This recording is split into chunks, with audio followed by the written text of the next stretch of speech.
Vale, pues voy a hablaros de Kentucky Route Zero. Y Kentucky Route Zero es un juego que es muy difícil hablar de él. Y es muy difícil porque voy a empezar diciendo que no tengo muy claro en qué género enmarcarlo. O sea, empezamos por ahí, a ese nivel. Porque podríamos decir que es una aventura gráfica, pero coquetea con un montón de géneros. O sea, desde la aventura gráfica moderna, sobre todo si lo juegas, yo lo estoy jugando en Switch, pero en la tele, y juegas con los sticks, pero tienes la pantalla táctil, con lo cual puedes jugar a lo aventura gráfica un poco más clásica. Pero también hay tema de point and click clásico, hay momentos de novela visual, hay momentos de aventura conversacional de estas tipo elige tu propia aventura, de elegir entre opciones, además de forma literal, o incluso walking simulator, ¿no? Tiene sus puntos, pero no profundiza en ninguno de forma excesiva y aún así los mezcla de alguna forma para darle un empaque y una personalidad tremenda. O sea, es un juego con muchísima personalidad, Kentucky Route Zero. De hecho, yo lo describo más como un ejercicio narrativo, y como ejercicio narrativo os diré que literalmente está a otro nivel de cualquier cosa que haya jugado ya. Y me refiero con eso a que jugándolo ahora, os recuerdo que este juego, el primer capítulo salió en 2013, ¿de acuerdo? O sea, estamos hablando de hace 7 años. Teniendo en cuenta eso, he visto cosas de juegos que yo he jugado posteriormente en él. He visto cosas de Firewatch, he visto cosas de por ejemplo, de Tacoma, he visto cosas de Inside. Todo esto, hay cosas de todos estos juegos que los he visto aquí. Entonces, este juego ha sido precursor e influencia de muchísimas cosas, ¿vale? Y es un juego que es muy diferente, es un juego que, os digo ya, que no es para todo el mundo. O sea, hay gente que lo va a odiar, literalmente, este juego, porque por muchos temas, y voy a ver cómo lo desgrano, ¿no? Entonces, lo he separado como por temas. Y lo primero es hablar del tema y la ambientación. Este juego, la ambientación pasa en Kentucky, cultura americana. Además habla sobre, o sea, captura muy bien esas sensaciones y los sentimientos de la crisis económica, de cómo la gente sufre una crisis económica y sus consecuencias. Habla de la crisis, de la depresión económica de un país, de las multinacionales fagotizando al pequeño empresario, de esas poblaciones que van muriendo porque las pequeñas empresas desaparecen y que ahora dependen de una gran multinacional que tiene capturados todos los puestos de trabajo básicamente allí. ¿Y qué pasa cuando esa multinacional tiene demasiado poder y la industria previa, por ejemplo la minería, desaparece, con lo cual se pierden puestos de trabajo? De cómo esos pequeños empresarios se quedan a merced de esas compañías que los estrangulan económicamente y los endeudan hasta devorarlos y absorberlos básicamente regalados. Todo esto es el tema de fondo que tiene Kentucky Route Zero, ¿vale? Kentucky Route Zero empieza con Conway, que es uno de los personajes principales, porque se van añadiendo, que trabaja en una pequeña tienda de antigüedades. Él es el repartidor y va a hacer su última entrega. Y su última entrega la tiene que hacer en un sitio que no sabe dónde está, y se para en una gasolinera y pregunta. Y ahí donde pregunta le dicen que tiene que coger la ruta 0. La ruta 0 no existe en Estados Unidos, ¿vale? Y entonces la ruta 0 es una ruta que es una carretera que no queda muy claro si es real, si no. Es muy hermanos Coen en ese sentido, muy de Bill Lynch, ¿no? En ese sentido. Me recuerda a Mulholland Drive en algunas ocasiones. Es un tema un poco así peculiar. Y de hecho, así salto a la segunda parte, ¿no? Que es el tema del estilo. Este juego se basa en el realismo mágico puro y duro. O sea, ves cosas de Gabriel García Márquez y además referencias directas, ¿vale? Cosas de Borges. Está todo lleno de simbolismos, alegorías, metáforas. Para quien no tenga muy claro qué es el realismo mágico, es una ambientación donde se normalizan cosas que son extrañas, pero que la gente los trata como normales, y esto llega a tal nivel que tú, cuando lees un libro de literatura de esto de realismo mágico, lo normalizas y se convierte en la normalidad dentro de ese universo, de ese lore, ¿no? Una referencia muy clara a nivel de videojuegos es What Remains of Edith Finch, ¿no? Esto es clarísima referencia, ¿no? O sea, What Remains of Edith Finch ha bebido de esto, pero muchísimo, ¿no? Entonces tiene muchas referencias literarias, pero aún así tiene, y no solo literarias, sino también artísticas, musicales, de teatro. De hecho, los diseñadores de este juego, vais a flipar, porque Jake Elliott, tengo aquí el nombre de los diseñadores, Jake Elliott, Tamas Kemenzi y Ben Babbitt, ¿vale? Ninguno de los tres eran diseñadores de videojuegos. Uno es escritor de obras de teatro, otro es músico y el otro es artista que hace esculturas, ¿no? Y entonces se juntaron para hacer una obra y empezó a salir esta cosa, que no tengo muy claro cómo definir, que es esta maravilla que es Kentucky Route Zero, ¿no? Y además es muy consciente de que es un videojuego porque hay muchísimas referencias escondidas y algunas que no tanto. Se habla de Siberia, de Benos Sokal, por ejemplo, pero se habla de videojuegos de los años 60, se habla del inicio de los videojuegos. Hay escondida por ahí incluso una aventura conversacional simple, pero que tiene bastante trascendencia. Es que hay un montón de cosas, ¿vale? Y de hecho, a nivel de estilo, hay momentos en los que dudas también por cómo está diseñado visualmente, que ahora entraré, si realmente esto parece una obra de teatro, ¿vale? Este fondo teatral que tienen los autores se les nota porque tanto a nivel de guión, tanto a nivel de diálogos y como tanto a nivel de escenarios, es como si fuesen microteatros, ¿no? Y son como mini escenas de teatro. Y realmente el juego es una obra de teatro porque a partir del momento que está dividido en actos y cada acto está dividido en escenas, ¿vale? Entonces cada una de estas escenas, que son increíbles todas, además, son como escenas que parecen inconexas, pero que van formando un puzzle muy raro y es que cuesta mucho de digerir, es muy difícil de explicar. Solo os diré que cada nuevo acto es un mind blow total que no sabes por dónde te va a salir, pero que todo tiene relación con todo. Y es como si te presentan lo que os decía, muchas escenas inconexas y tu trabajo es estructurar y organizarlas en tu mente, ¿vale? A ver cómo digo esto sin que suene muy gafapaster y muy elitista y muy así, ¿no? Pero esto es una obra que a nivel cultural y a nivel de referencia de todo tipo es tan elevada que exige de ti como jugador que mentalmente estés al 200%, no solo a la hora de intentar comprender lo que está sucediendo en pantalla, sino de interpretarlo, de buscar la metáfora, de interpretar la alegoría, de darle un significado y de relacionarlo con cosas que han pasado en capítulos anteriores y que verás después, en procesos mentales que, joder, Mario, yo los definiría como estructuralismo vygotsiano en estado puro, ¿eh? O sea, es un locurote lo que te hace, ¿vale? Porque te bombardean constantemente con tantos detalles, con tantos guiños, con tantas referencias que te extenúan. O sea, yo acabo agotado. O sea, yo no puedo jugarme 2 capítulos seguidos porque acabo agotado mentalmente. Porque además el juego es lento. O más que lento, es denso. Es que es muy denso. Tiene ese ritmo Lynch, ese ritmo Cohen, que es poco a poco y es constante, pero es ruido blanco jugable, tío. Es que es muy difícil de explicar, ¿vale? Pero claro, esto sinergia mucho con la parte de diseño artístico porque es sublime a nivel de diseño. Es low poly, pero todo el diseño tiene un toque casi atemporal, es muy sólido, juega mucho con esos tonos terrosos y grises, siempre es de noche, siempre tiene ese toque de un poco de agobiante, de agobio, de sensación de opresión, pero cuando te quiere destacar algo, de repente empieza a usar azules, colores fríos, o sea, juegan mucho con esto. Hay literalmente focos de luz que aparecen, por eso os decía el tema de la obra de teatro para destacar cosas. Y la música, pues música Kentucky, o sea, banjos, guitarras, música tradicional country, pero country sureño, casi un poco, ¿cómo os diría yo? Del más primitivo que nos podemos imaginar, ¿no? O sea, es brutal en este sentido también. Y de hecho, la música está tan presente que aparecen los músicos presentes de tanto en cuando. Tú vas andando y por ejemplo, y de repente ves de fondo las sombras del grupo de música sureña que está tocando, ¿no?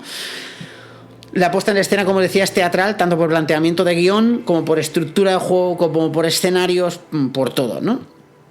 Y aún así, esto no es lo más especial del juego, así que también podemos ir a más.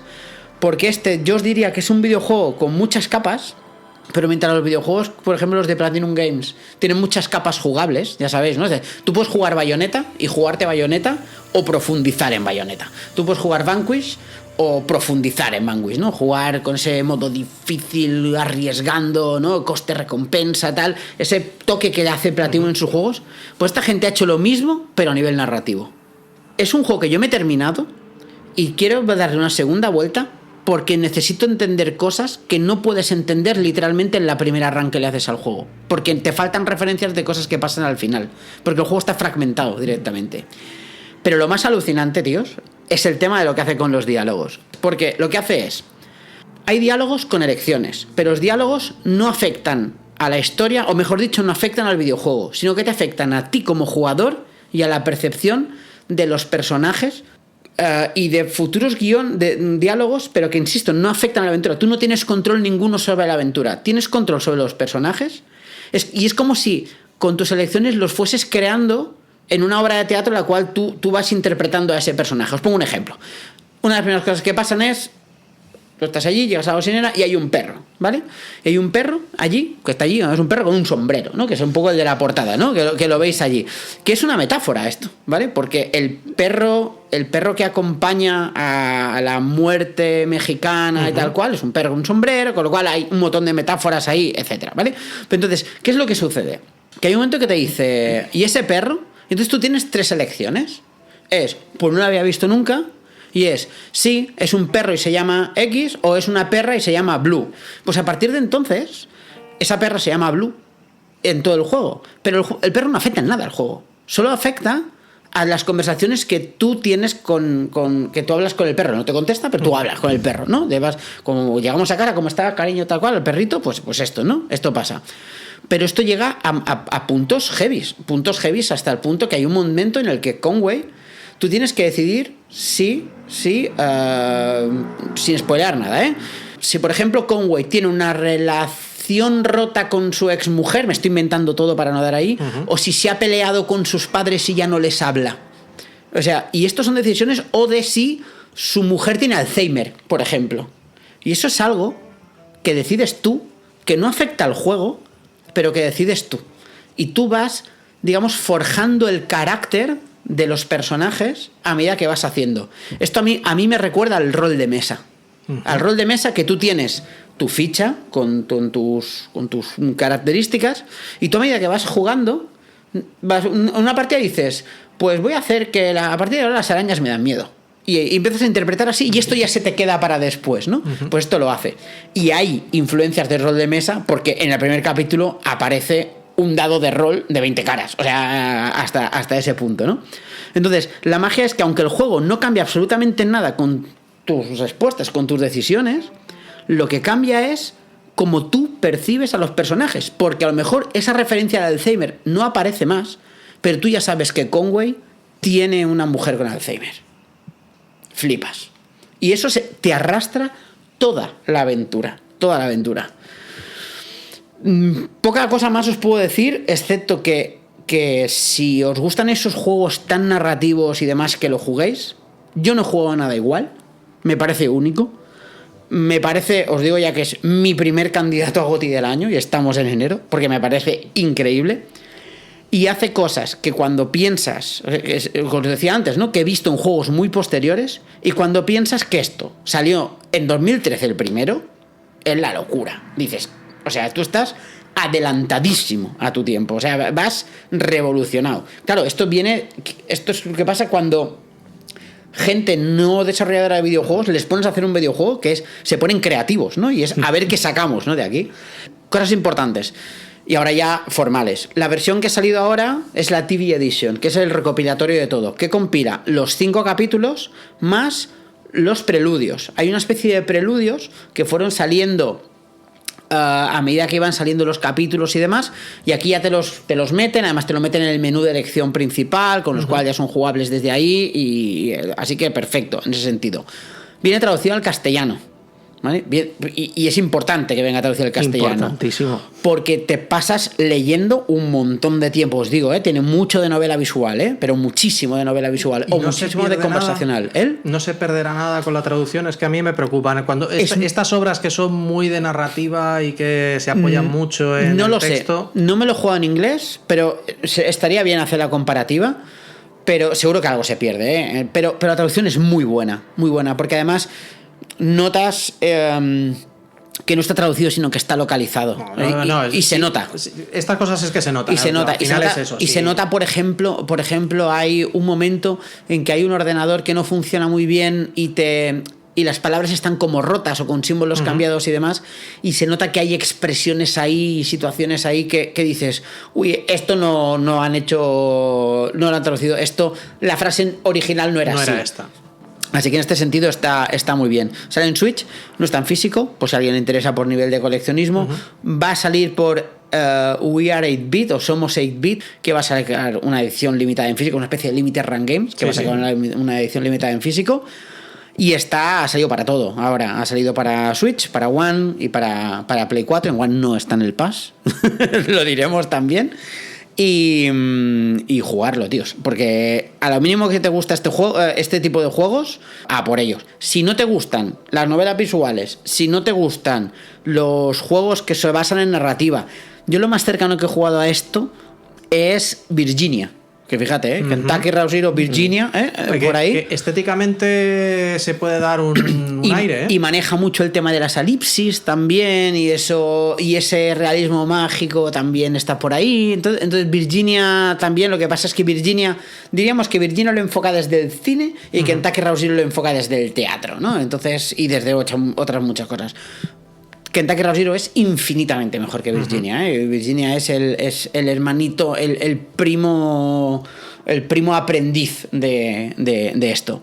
Y me parece una puta obra de arte este juego. A mí me parece una puta obra de arte. Es increíble. Es que me has descrito una especie de walking simulator de jugar echado para adelante. Es que porque tienes que estar, o sea, si tienes que estar tan concentrado, sí, o sea, no puedes, este juego no lo puedes jugar echado para atrás, porque el cuerpo no está preparado para absorber todo eso. Mira, os digo yo cómo juego a este juego, ¿vale? Yo normalmente yo lo que hago es jugar por las noches cuando la niña se ha dormido y mi mujer se ha ido a la cama, se ha ido a dormir y tal, yo juego un rato. No. Lo juego por las mañanas cuando tengo un rato, ¿vale? Tengo una horita y media libre yo para mí después de trabajar y tal, ¿vale? Pues lo juego ahí. ¿Y qué es lo que hago? Bajo persianas, me quedo a oscuras, me pongo el juego, auriculares y a meterse, porque este juego necesita que te metas, porque literalmente te absorbe, pero te absorbe el puto cerebro, ¿eh? O sea, te deja, y cuando acabas de jugar, yo cuando acabo de jugar me quito eso y digo, vale, no tengo cerebro, tengo gelatina ahora mismo durante un rato y necesito procesar lo que acabo de jugar, porque necesito darle un sentido. Y es el típico juego que cuando acabas de jugar el run run continúa. Yo después de esto voy a buscar a la niña al cole y me paso todo el tiempo en el coche pensando, hostia, claro, estoy aquí, hostia, qué bonito, tío, hostia, ¿y qué va a pasar ahora? Tal, ¿no? Y claro, y cuando acabas la primera run de los 5 capítulos, que el final también es para enmarcarlo, o sea, el cuarto acto es la hostia, pero el final es para enmarcarlo. Cuando acabas tengo que volver a jugarlo esto, porque hay cosas al principio que me he perdido. O sea, tú vas jugando y dices, hay cosas aquí que no entiendo porque no las puedo entender. O sea, mi mente no está preparada para entenderlas aún.